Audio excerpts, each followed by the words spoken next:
Hi everyone! Back to study again. So, online course lang ito siya. So, this is one of the requirements of my new job. So, here in Australia kasi, I applied in one of the agencies here in Australia. And then, the agency here, they offer you a highest per hour rate, that's rather than of getting a permanent full-time job.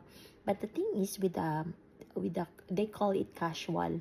So kapag casual job ka, if there sometimes may shift, sometimes walang shift, pero the good thing is you get get a highest salary compared to permanent. Yun nga lang, walang shift, meron or wala. So this is my first time to try to work as a casual. So tingnan natin kung makaka-receive tayo ng shift or roster na tinatawag nila dito. So isa sa mga requirements nila dito yung mga online course or mga updated na course na parang refresher course na tinatawag nila, kasi I have although may diploma na ako sa early childhood, pag nag-apply ka na naman sa ibang job, may hinahanapan pa sila na refresher course. So ito yung mandatory child protection. So yesterday kasi I had an interview yesterday, so a lot of through online lang talaga. Dito ang maganda pag agency, you don't need to walk in. Online ka lang muna, and then ganoon din naman yung ginawa ko sa first job ko.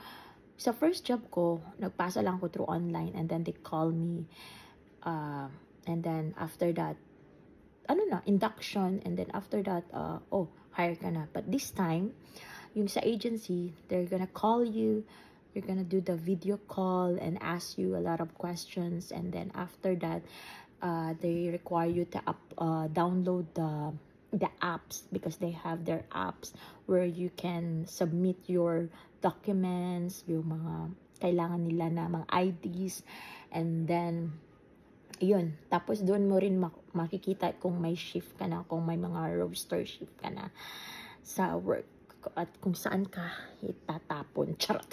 Tingnan natin, kasi this is really my first time. So now what I'm doing now is I enrolled myself in a refresher course. This is a self payment. I paid for this, so it cost like $150, which is okay na rin. Pero alam niyo kung magkano ang per hour ng casual jobs, especially diploma, and then it depends on the rate pa, yung award rate, kung gaano ka nakatagal sa industriya. So since diploma ako, tapos may 2 years, I have 2 years background working as an early childhood educator. So ang rate na in-offer nila sa akin, $41.40 per hour. So mas maganda yun, di ba? So ako kasi gusto ko lang mag-work ng 5 hours lang in a day para hindi ako pagod. Nakakapagod kayang 8 hours a day, di ba?